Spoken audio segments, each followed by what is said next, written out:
Putra teratai yang menakjubkan. Bab 8, 500 murid menerima peramalan. Episode 1133 dengan judul Membabarkan Dharma tanpa gentar dan dilengkapi dengan 4 tiada rintangan. Mengikuti Buddha, mereka telah lama membina diri dan banyak belajar. Dharma terserap ke dalam batin dan dapat membabarkannya tanpa rintangan. Dengan baik mempelajari jaring ketidakgentaran, memahami sepenuhnya akan fenomena dharma penuh ilusi dan fenomena dharma yang nyata. Dengan meneliti hakikat kebenaran dari benda dan mencerahkan kebajikan kemanapun pergi, membuat tiada rintangan dan apapun diingat tanpa terlupakan. Hendaknya banyak belajar hingga luas tak terbatas dan mampu mengemban tugas ke atas mencari dharma dan ke bawah menyadarkan para makhluk. Mengikuti Buddha, mereka telah lama membina diri dan banyak belajar. Dharma terserap ke dalam batin dan dapat membabarkannya tanpa rintangan.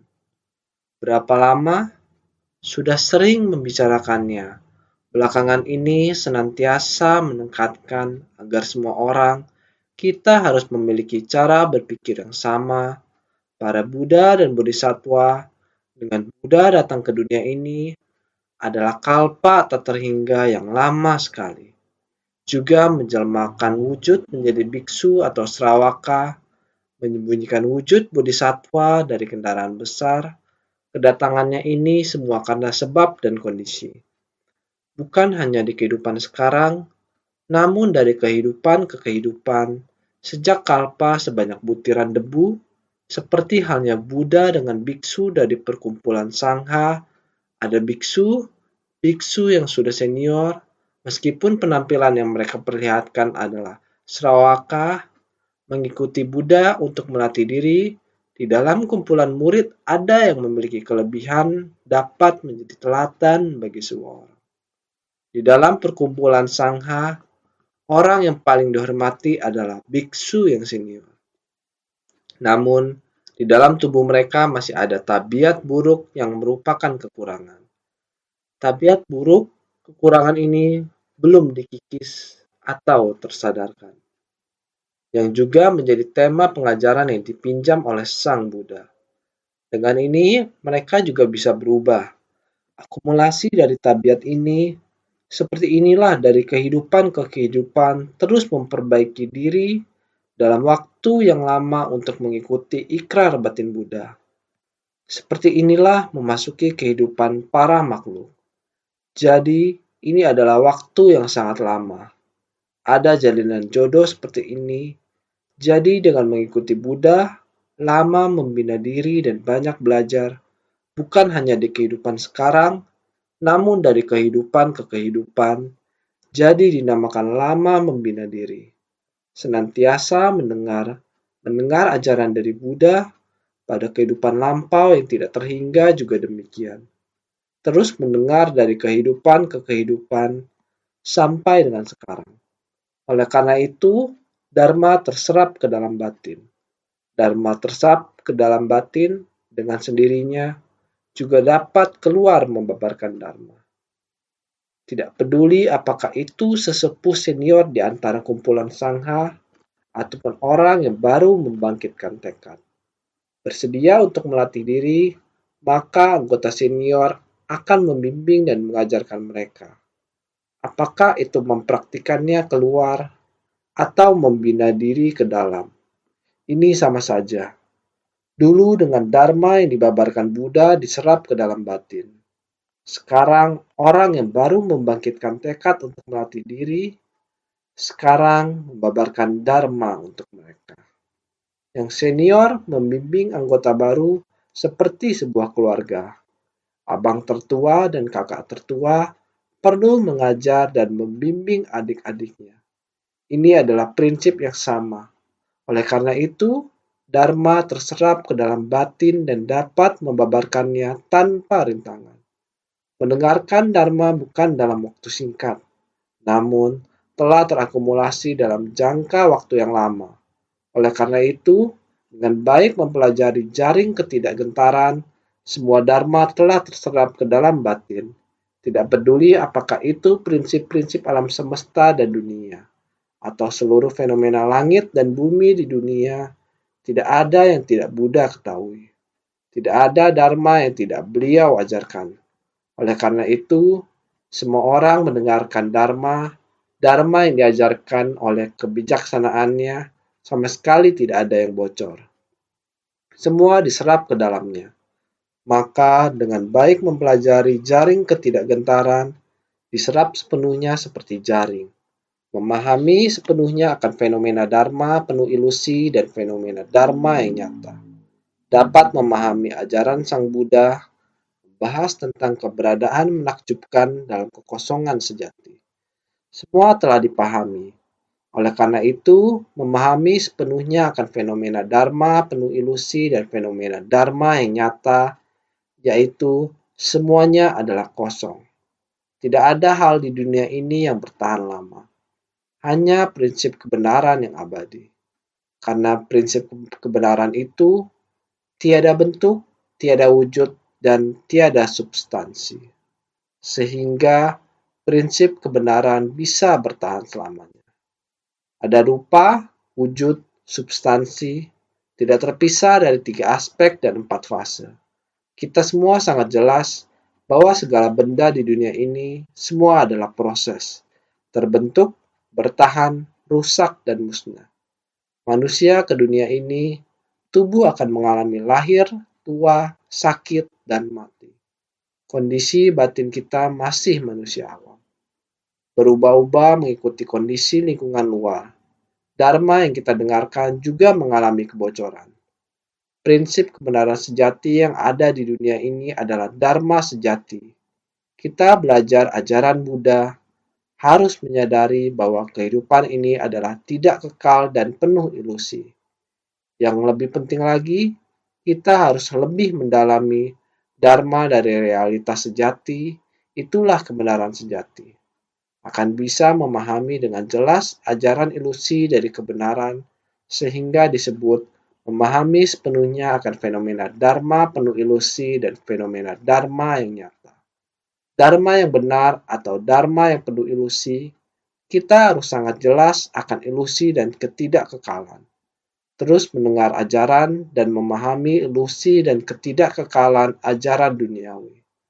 Maka kita harus mendengarkan dharma dengan sepenuh hati, dengan meneliti hakikat kebenaran dari benda dan mencerahkan kebajikan kemanapun pergi, membuat tiada rintangan dan apapun diingat tanpa terlupakan.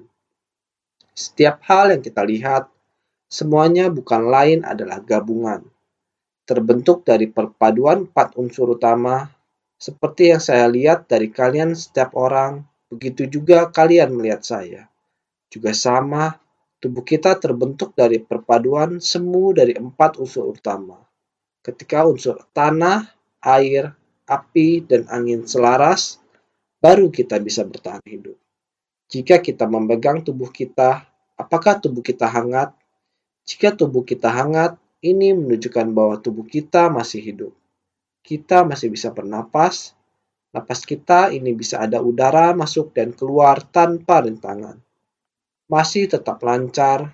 Ketika nafas kita masih lancar, tubuh kita masih hangat. Lebih-lebih lagi itu karena darah kita masih bersirkulasi dengan lancar. Ini adalah dalam tubuh kita.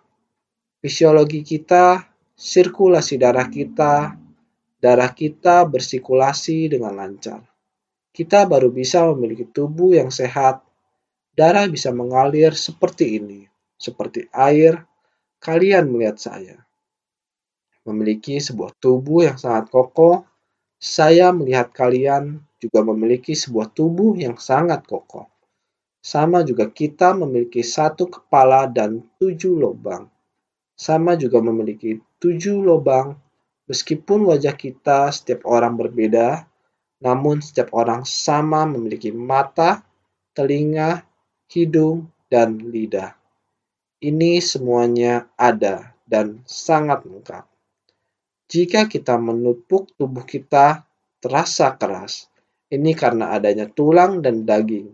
Ini disebut unsur tanah. Sehingga tubuh kita sama juga merupakan perpaduan 4 unsur utama selaras. Ini disebut tubuh yang sehat. Bagaimana dengan alam ini? Di seluruh alam semesta, dalam ruang hampa besar ini, semuanya juga mencakup 4 unsur utama. Jika 4 unsur utama selaras, maka iklim akan menguntungkan. Bumi juga akan menjadi sehat, adanya kadar air yang cukup, adanya tanah yang subur, adanya udara yang segar, adanya jumlah sinar matahari yang tepat. Ini adalah berada di ruang hampa besar ini. Semua ini haruslah memiliki keselarasan. Sehingga kita terhadap penelitian hakikat kebenaran dari benda, kita harus memahami dengan jelas, baik yang berwujud maupun tidak berwujud. Semuanya memiliki nama, memiliki esensi dan bentuk. Kita harus sangat jelas akan prinsip kebenaran ini. Ketika kita melihat sebuah meja atau sebuah pot berisi tanaman bonsai, segala bentuk semuanya merupakan perpaduan dari 4 unsur utama. Bonsai juga ada, walaupun itu adalah pohon besar, rumput kecil, semua tidak dapat dipisahkan dari 4 unsur utama. Pot kecil itu juga sama terdapat 4 unsur utama. Ada tanah, melalui air, melalui tenaga orang, melalui pembakaran, dan lain-lain. Menjadi sebuah bentuk dari perpaduan berbagai macam dan warna. Jadi, dalam kehidupan kita sehari-hari, ketika Anda mengambil sesuatu, mereka ini adalah perpaduan dari 4 unsur utama. Oleh karena itu, kita harus menghargainya. Maka, hakikat kebenaran dari benda dan mencerahkan kebajikan, kita harus dari hati yang paling dalam menghargai segala sesuatu di alam semesta. Kita harus membangkitkan hati menghargai terhadap mereka. Tidak hanya terhadap benda-benda materi, tetapi juga terhadap manusia. Jadi dalam berurusan dengan manusia, masalah dan benda, kita harus sesuai dengan prinsip kebenaran. Jadi dengan meneliti hakikat kebenaran dari benda dan mencerahkan kebajikan kemanapun pergi, itu adalah yang paling penting. Segala prinsip kebenaran yang terkandung di dalamnya adalah membuat tiada rintangan dan apapun diingat tanpa terlupakan. Jika kita memahaminya, terutama jika Buddha Dharma terserap di dalam batin, setelah terserap di dalamnya, maka kita akan mengingat selamanya. Sama seperti para Buddha dan Bodhisattva datang ke dunia untuk membimbing dan menyadarkan para makhluk, mereka semua memiliki sebab dan kondisi. Kekuatan ikrar mereka, sebab dan kondisi yang mereka miliki, secara alami datang ke dunia. Di negara yang berbeda-beda, balasan karma lingkungan, balasan karma langsung, dari karma pada masa-masa kehidupan sebelumnya, sebab dan kondisi berpadu, maka akan bisa bertemu kembali bersama-sama demi sebuah prinsip kebenaran, membuka jalan menuju pencerahan, agar semua makhluk mendapatkan jalan yang dapat dilalui dengan tentram. Bodhisattva muncul dikarenakan ada makhluk yang menderita. Prinsip kebenaran ini membutuhkan sumber, maka segala macam hal dan benda harus bergabung bersama jadi orang-orang yang bersungguh hati menaburkan benih cinta kasih ini. Ini adalah Buddha datang ke dunia ini, menggunakan berbagai jenis sebab dan kondisi untuk membimbing dan menyadarkan para makhluk. Demikianlah orang-orang yang berjodoh dengan Buddha di beberapa kehidupan datang seperti ini, membuat tiada rintangan dan apapun diingat tanpa terlupakan. Buat jodoh yang terjalin ini dari masa lalu diteruskan sampai sekarang. Yang tidak berjodoh tidak dapat memiliki tekad yang sama dalam melakukan suatu masalah. Ini pastilah mempunyai penyebab dan kondisi. Hingga kita hendaknya banyak belajar, hingga luas tak terbatas, dan mampu mengemban tugas. Harus sering mendengar, paham akan Dharma, prinsip kebenaran juga dapat dipahami. Tidak masalah waktu ada berapa panjang, ruang yang berapa besar pun, kita dari kehidupan ke kehidupan harus terus mendengar, sehingga dengan sendirinya di masa depan kita mampu mengemban tugas memikul bakul beras dunia, bersumbangsi dari para makhluk di dunia, ke atas mencari dharma dan ke bawah menyadarkan para makhluk. Ini yang kita semua harus bersungguh hati, harus menghayati seperti dharma. Setiap hari dibabarkan di Taiwan, juga disiarkan ke seluruh dunia tempat yang ada insan suci. Dengan teknologi, dharma yang dibabarkan di sini ke sana dengan melalui jaringan internet di ruang angkasa, sehingga dharma disebarkan di seluruh dunia. Sepanjang memiliki perangkat teknologi, saya sekarang berbicara. Mereka sekarang juga mendengarkan. Pagi-pagi sekali, akhir-akhir ini apakah tekun dalam mendengar dharma? Di tempat mana? Bisa terlihat di Malaysia. Tanah yang demikian luas dari kota yang sampai ke perkampungan yang jauh juga sama. Setiap orang sungguh hati mendengar dharma. Saat tersebutlah terjadi banyak hal yang membuat orang terharu. Seperti kantor cabang Kuala Lumpur atau Selangor. Di tempat itu banyak sekali orang setiap pagi di saat ini sama seperti kalian. Seperti juga saya, pagi-pagi sudah harus bangun, ada yang harus menempuh sampai 40-50 menit perjalanan agar bisa sampai ke Selangor atau kantor cabang Kuala Lumpur untuk mendengarkan Dharma. Saat ini datang beserta keluarga, berpikir agar satu keluarga, semua anggota keluarga, bersama berdekatan dengan Buddha Dharma, mendengar Dharma.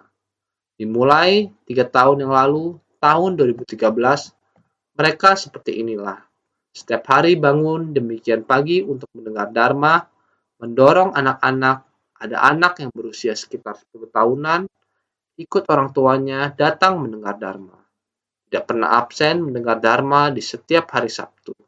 Perjalanan mereka dengan berkendara sekitar 40-an menit harus datang lebih awal untuk menghidupkan komputer, bergabung dengan kebaktian pagi, juga akan mendengar Dharma di saat tersebut. Kalian tahu betapa paginya ini? Anak-anak ini Sabtu tidak ada jadwal sekolah. Orang tua mereka akan membawa serta mereka datang demi agar anak-anak ini bisa rutin menghirup Dharma. Mereka menggunakan cara untuk mendorong, namun anak-anak ini benar-benar menyerap Dharma yang didengar. Setiap hari melihatnya mendengar Dharma, demikian tekunnya, catatan mereka tidak pernah berhenti ditulis. Yang ada naskah sutra mereka terus mencatatnya. Orang dewasa akan berkata, anak berusia 10-an tahun ini apakah bisa benar-benar bisa mengerti? Ternyata mereka semua bisa mengerti. Terhadap Dharma ini mereka sangat menyerap. Penyerapan dan pemahaman mereka tidak kalah dibandingkan dengan orang dewasa. Orang dewasa akan menguji mereka setelahnya, namun mereka mampu melewati. Semua anak-anak ini berkata, mendengar Dharma di tempat ini yang mereka pelajari adalah harus lebih bersungguh hati, sehingga memberikan jawaban. Orang tua bertanya kepada mereka, bagaimana cara engkau bersungguh hati? Saya harus menyelesaikan PR saya dengan sungguh hati, baru saya boleh nonton televisi. Jika PR saya belum selesai, saya tidak boleh nonton televisi. Sebelumnya, mungkin PR belum selesai, sudah nonton televisi. Setelah mendengarkan sutra tentang lebih bersungguh hati dalam hatinya, dia menghayatinya. Biasanya hanya ingin nonton televisi dan tidak mengerjakan PR. Sekarang setelah mendengar Dharma, sudah paham. Saya harus mengerjakan PR, baru boleh mengalihkan perhatian dengan menonton televisi. Ini adalah bodhisattva cilik ini. Ada juga yang lain berkata demikian. Setelah mendengar Dharma, dia sadar bahwa harus menggenggam waktu. Dia sedikit lebih tua, 14 tahun. Berkata, saya harus menggenggam waktu, tidak boleh kendor ataupun malas. Perlu melatih jasmani dan rohani kita, tetapi sampai di sini dia berkata, saya telah mengerti, tetapi sangat sulit. Barulah harus berusaha lebih keras lagi. Lihatlah, dia menyemangati dirinya sendiri. Juga mengetahui kekurangan sendiri, karena orang dewasa maka harus bersungguh hati. berharap anak-anak yang dibantu dapat terus memperdalam. Di antaranya ada seorang Tuan Lin Xinglai. Praktisi ini memberitahu bahwa keinginan dia adalah melihat anak-anak yang polos. Sungguh bersungguh hati menyelami, setiap orang memiliki keinginan demikian. Harapan dia adalah bagaimana agar anak-anak dapat menghirup keharuman Dharma. Dia berkata akan menciptakan kesempatan demikian agar ikatan dengan guru bertahan sepanjang kehidupan demi kehidupan. Jangan sampai jalinan jodoh anak-anak terputus, ini adalah harapan dia. Metode apa yang digunakan? Memberi semangat kepada mereka setelah mendengar Dharma. Dia membawa mereka sarapan pagi, jalan santai di taman, melatih jasmani. Di tengah-tengah ini terjalin hubungan dengan mereka. Membuat perencanaan, besok datang lagi. Ini adalah kesungguhan hati orang tua terhadap anak. Benar, jumlah peserta terus bertambah. Demikianlah selama 3 tahun, bermula dari belasan orang anak dengan umur rata-rata 10 tahun, demikian terus dibimbing dan terus bertambah. Inilah Dharma. Perlu menggunakan metode, membiarkan dia mendengar untuk jangka waktu yang panjang. Membiarkan dia berendam di dalam Dharma. Dengan sendirinya memupuk batin mereka untuk memohon Dharma dan mendengarkan Dharma. Demikianlah cara menyadarkan para makhluk. Bapak Lin ini sangat bersungguh hati ke atas memohon Dharma, ke bawah menyadarkan para makhluk, dan berusaha agar mereka untuk waktu yang panjang terus berkesinambungan dan tersambung. Adanya orang yang bersungguh hati ini, barulah Dharma Buddha dapat terus mewariskan silsilah Dharma. Inilah jalinan jodoh antara murid dan Buddha. Di tempat pelatihan demikian, dari kehidupan ke kehidupan, saya sungguh berharap kita dan Buddha sejak dulu juga sama mempunyai jalinan jodoh ini. Kita juga sedang meneruskan jiwa kebijaksanaan Buddha, sama juga terhadap Dharma Buddha. Akan diwariskan terus tanpa berhenti. Walaupun saya mengatakan demikian, kalian harus bersungguh-sungguh mendengarkannya. Bukan hanya di Hualien sini saja, di setiap negara juga terdapat orang yang bersumbangsi dengan sungguh hati, menggunakan berbagai metode secara luas, mengajak khalayak ramai agar datang mendengarkan Dharma. Sangat banyak. Di Malaysia saja terdapat banyak sekali kisah menarik. Waktu tidak mengizinkan untuk terus menjelaskannya. Anda sekalian benar-benar harus bersungguh hati. Lihatlah orang lain, bandingkan dengan diri sendiri. Benar-benar harus lebih bersungguh hati. Naskah sutra yang sebelumnya, mari kita perhatikan. Sekarang, purna ini di hadapan ribuan koti Buddha masa lampau tekun membina diri dan mempraktikkan jalan, serta menyebarkan dan melindungi Dharma dari semua Buddha. Demi mencari kebijaksanaan tiada tara di hadapan para Buddha, dia menampilkan diri di atas para murid, banyak belajar dan memiliki kebijaksanaan. Sutra Teratai bab 8, bab 500 murid menerima peramalan. Purna Maitreya Niputra, demikianlah Sang Buddha memujinya.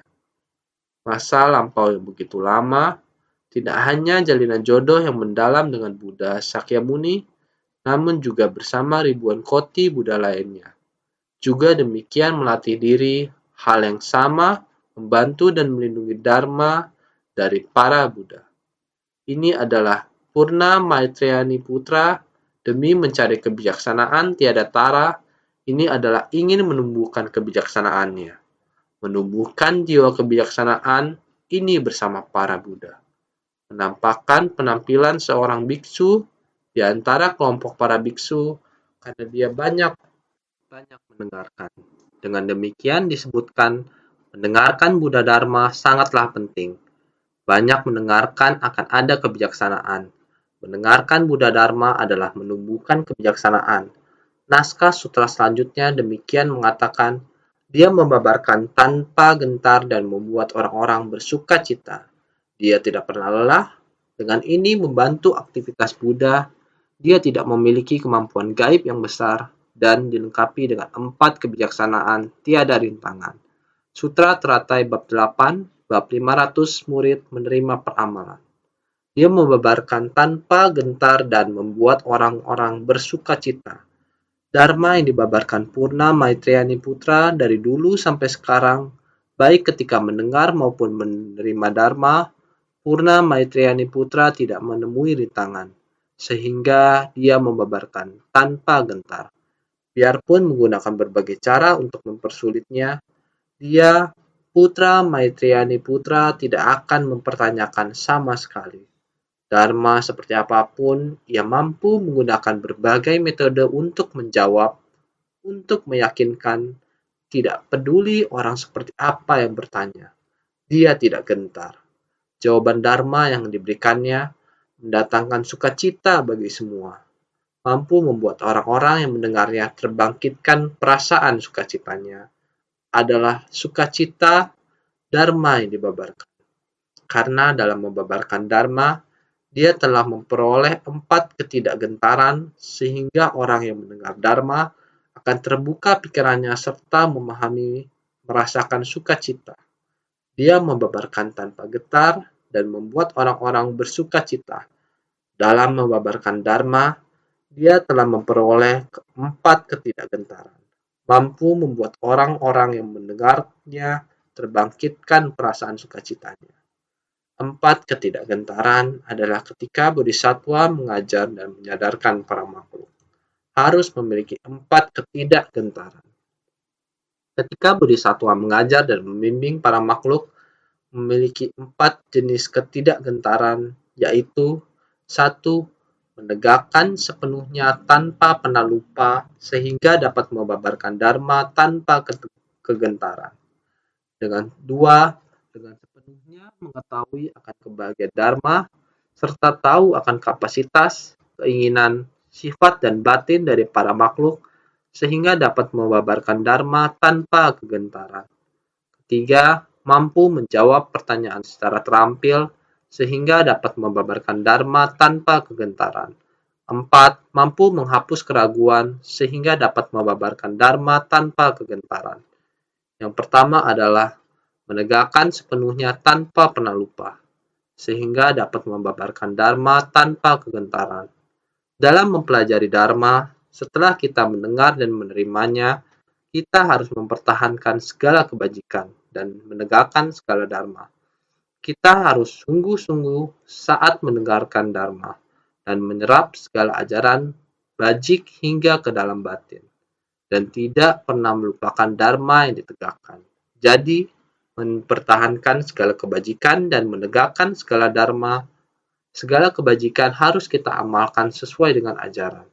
Kita harus segera menghapuskan tabiat buruk sebelumnya dan segera memperbaiki kesalahan jika ada.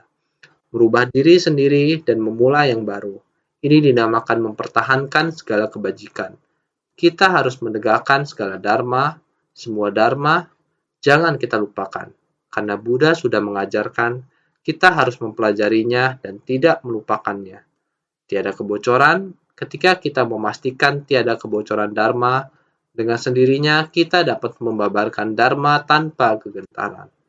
Yang kedua adalah dengan sepenuhnya mengetahui akan kebahagiaan Dharma, serta tahu akan kapasitas, keinginan, sifat dan batin dari para makhluk, sehingga dapat membabarkan Dharma tanpa kegentaran. Mereka dapat memahami para makhluk, Dharma apa yang sebenarnya dibutuhkan para makhluk. Mereka tahu untuk menyesuaikan dengan kapasitas para makhluk. Untuk mengajarkan Dharma kepada para makhluk, mereka menyesuaikan dengan apa yang para makhluk ingin dengarkan. Menyesuaikan dengan kelemahan para makhluk, bagaimana untuk membantu memperbaikinya agar kehidupan mereka dapat menjadi tanpa kelemahan. Demikianlah mereka mengajarkan Dharma tanpa kegentaran. Bagaimana mereka membabarkan Dharma sesuai dengan kapasitas para makhluk. Yang ketiga adalah mampu menjawab pertanyaan secara terampil sehingga dapat membabarkan Dharma tanpa kegentaran. Ketika orang bertanya, mereka dapat menjawabnya, dan jawabannya memuaskan. Jadi ini adalah membabarkan Dharma tanpa kegentaran. Keempat adalah mampu menghapus keraguan sehingga dapat membabarkan Dharma tanpa kegentaran. Bagaimana hal-hal ini dapat diselesaikan? Apa saja yang harus dilakukan? Semua yang dilakukan harus sesuai dengan Dharma, sangat sempurna. Mereka dapat membedakan semua hal dengan sangat jelas, maka itu mereka membabarkan Dharma dengan tanpa rasa takut. Ini adalah 4 hal yang harus diteladani oleh para bodhisattva, agar mereka tidak merasa takut. Tathagata telah mencapai penerangan sempurna tiada tara dan dilengkapi dengan kebijaksanaan unggul yang tiada tara. Di tengah-tengah para makhluk, mengeluarkan auman singa, memutar roda dharma yang menakjubkan dan memperoleh maha keluasaan. Makanya dikatakan dia membabarkan dharma tanpa gentar dan membuat orang-orang bersuka cita. Ini adalah kebijaksanaan sang Tathagata. Sebagai praktisi yang mempelajari ajaran Buddha, hendaknya kita dapat maju terus mengajarkan Dharma tanpa rasa takut, memiliki pemahaman yang menyeluruh tentang Dharma. Sebagai praktisi ajaran Buddha, dengan memahami Dharma, maka akan secara bertahap dan terus-menerus maju untuk mencapai pencerahan sempurna yang tiada tara, Anuttara Samyak Sambodhi adalah tujuan kita. Setelah mencapai kebijaksanaan tertinggi, tidak ada lagi pencerahan yang lebih tinggi. Jadi, di antara semua makhluk, dia bisa mengaum seperti singa. Pada saat ini, Dharma kita dapat menggerakkan hati orang-orang, kita dapat melenyapkan kegelapan batin, noda batin, dan penderitaan para makhluk. Seperti kita melihat beberapa binatang ini, jika tubuh basah, mereka bangkit dan menggoyang seperti ini. Biarkan air di tubuh mereka dengan kekuatan sendiri menggoyangkannya. Air akan terpental keluar, tubuh jadi bisa kering. Prinsip yang sama, batin kita, jika kita masih ada kegelapan batin dan kerisauan, kita harus cepat bangkit kembali. Segera menyadari ini sudah tidak benar. Segera menggoyangnya, membersihkannya, segera membuangnya. Menyisakan barang yang murni adalah Dharma. Dharma suci dan murni. Dengan sendirinya kita memutar roda Dharma yang menakjubkan. Kata yang kita sampaikan sangat leluasa. Tidak ada Dharma yang salah diucapkan. Masih tetap sangat leluasa. Maka dinamakan tidak takut apa yang diucapkan bisa membuat makhluk bersuka cita. Kita harus belajar sampai tahap begini. Dharma yang diucapkan keluar, kita tidak menyesalinya. Juga tidak ada beban batin adalah sangat leluasa. Karena Dharma sejati, maka tidak ada yang ditakutkan. Dia tidak pernah lelah. Dengan ini membantu aktivitas Buddha, tidak pernah terlihat tanda kelelahan pada dirinya. Dengan kecil memberikan bimbingan dan membantu dalam menyebarkan aktivitas Buddha, perilaku dari para Buddha saat melangkah dan diam, semua hal yang dilakukan oleh mereka, tiada satupun yang bukan aktivitas Buddha. Tidak pernah terlihat tanda kelelahan pada dirinya. Belajar ajaran Buddha pasti tidak ada rasa lelahnya. Semakin banyak kita belajar Dharma, seharusnya semakin bersuka cita. Mendengar Dharma memperoleh sukacita dalam Dharma. Semakin banyak kita membabarkan, semakin sukacita kita membabarkan. Semakin banyak kita mendengarkan, semakin sukacita kita mendengarkan. Membabarkan dengan sangat leluasa tanpa rasa takut.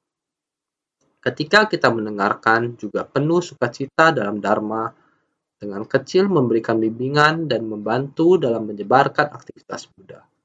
Dengan kendaraan kecil juga dapat membimbing dan menyadarkan para makhluk, membantu menyebarkan ajaran Sang Buddha. Dengan sebagai biksu, penampilan sebagai Sravaka juga mampu menyadarkan orang lain melalui kerjasama di dalam sangha. Saat pergi keluar juga mampu menyadarkan para perumah tangga dan praktisi non-Buddhis. Semua dapat diajari, apakah aliran non-Buddhis ataupun orang biasa. Semua bisa. Dengan demikian, menyebarkan ajaran Buddha, membantu dalam menyebarkan aktivitas Buddha, hal-hal yang ingin dilakukan Sang Buddha, dengan demikian bisa mengemban tanggung jawab untuk bersumbangsi. Perilaku dari para Buddha saat melangkah dan diam Semua hal yang dilakukan oleh mereka, tiada satupun yang bukan aktivitas Buddha. Dalam sangha atau di tengah orang banyak, sikap bermartabat maju mundur tidak perlu membeberkan dharma, tidak perlu berbicara. Dengan sendirinya, sikap bermartabat ini juga sama dengan membantu menyebarkan aktivitas Buddha ketika orang-orang melihat begitu agung, tegak berwibawa dan sikap bermartabat, batin muncul sukacita. Terhadap praktisi monastik muncul sukacita dan penuh hormat. Ini juga sama melakukan aktivitas Buddha, dari sikap dan tindakan muncul hati yang bersukacita menghormati kelompok agama ini. Dia telah memiliki kemampuan gaib yang besar dan dilengkapi dengan 4 kebijaksanaan tiada rintangan. Menyadarkan dengan cara ini, memiliki kemampuan gaib yang besar adalah harus memanifestasikan kemampuan gaib. Dia telah memiliki kemampuan gaib yang besar dan dilengkapi dengan 4 kebijaksanaan tiada rintangan. Telah menyeberangi samsara dan memperoleh kemampuan gaib yang besar. 4 kebijaksanaan tiada rintangan telah dijelaskan sebelumnya. Kemampuan gaib, semangat harus fokus, menembus segala penampakan dari masalah dan benda, memahaminya dengan jelas. Juga bisa membangkitkan 4 kebijaksanaan tiada rintangan.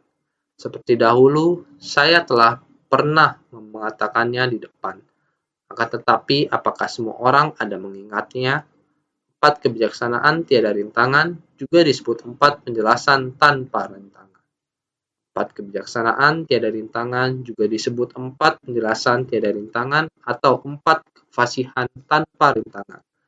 Dharma tanpa rintangan, makna tanpa rintangan, bahasa tanpa rintangan, membabarkan tanpa rintangan. 4 kefasihan tanpa rintangan ini juga disebut 4 penjelasan tiada rintangan. Dapat dijelaskan dengan 4 tiada rintangan. Ada 4 tiada rintangan ini, maka kefasihan kita terpenuhi adalah datang dari kebijaksanaan. Maka disebut dharma tanpa rintangan. Dharma telah jelas dipahami, hendak mengatakannya kepada orang tanpa rintangan. Makna tanpa rintangan, isi dari dharma bagaimana dibedakan dari jenis dan golongan. Ini juga tanpa rintangan, bisa berbagi kesan kepada semua orang. Bahasa tanpa rintangan, harus menggunakan bahasa apa untuk mengungkapkan dharma ini. Prinsip kebenaran, bahasa tanpa rintangan, babarkan tanpa rintangan, ini harus dengan sukacita. Selalu dikatakan, setiap saat berkata, masih akan tak berhenti mengatakannya dengan sukacita. Membabarkan dharma untuk diketahui semua orang. Dharma tanpa rintangan ialah memahami dengan jelas akan segala istilah dharma, mampu membeda-bedakan tanpa rintangan. Makna tanpa rintangan, memahami sepenuhnya akan prinsip kebenaran dari segala dharma. Memahami dengan jelas tanpa rintangan. Bahasa tanpa rintangan ialah menguasai segala jenis bahasa, mampu menjelaskan ajaran sesuai keinginan.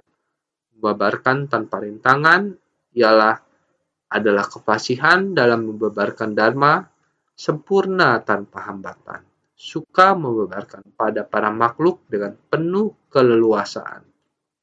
Yang bila bisa demikian, yaitu memahami dengan jelas akan segala istilah dharma, disebut dharma tanpa rintangan. Tidak beristirahat, makna tanpa rintangan, memahami sepenuhnya akan prinsip kebenaran dari segala dharma. Memahami dengan jelas tanpa rintangan. Bahasa tanpa rintangan, menguasai segala jenis bahasa. Menggunakan bahasa apa untuk mengungkapkannya. Bisa membabarkannya sesuai keinginan. Membabarkan tanpa rintangan adalah kefasihan dalam membabarkan dharma. Makna dan prinsip sempurna bisa bersukacita setiap saat. Membabarkannya kepada orang, membabarkan dharma sangat leluasa tanpa rintangan. Bodhisattva sekalian, mempelajari agama Buddha harus seperti ini. Ajaran Bodhisattva harus mempunyai 4 tiada rintangan. 4 kebijaksanaan tiada rintangan. Dengan sukacita tiada berhenti menyebarkan dharma, akan tetapi menyebarkan dharma mesti harus bersungguh hati mendengar dharma. kita sangat dekat. Bila kita tidak tekun dan giat, bila memikirkan tempat yang sangat jauh, mereka giat mendengarkan Dharma. Tiap hari tidak berhenti, kita akan ada rasa penyesalan yang jauh. Bagaimana orang itu giat, kita yang dekat di samping. Apakah kita ada demikian tekun dan giat mendengarkan Dharma? Haruslah kalian bertanya pada diri sendiri.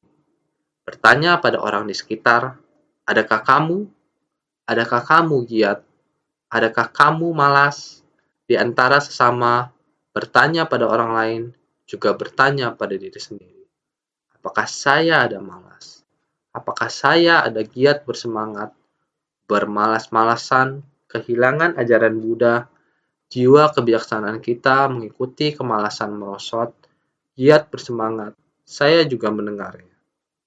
Saya memahaminya, saya bersukacita, saya tiap hari tidak memendam rasa bersalah. Tidak bersalah pada orang lain, juga tidak bersalah pada jiwa kehidupan saya. Demikian nyaman dan leluasa, maka ini harus paling dipahami diri semua orang. Harus selalu bertanya pada hati sendiri, sehingga harus bersungguh hati.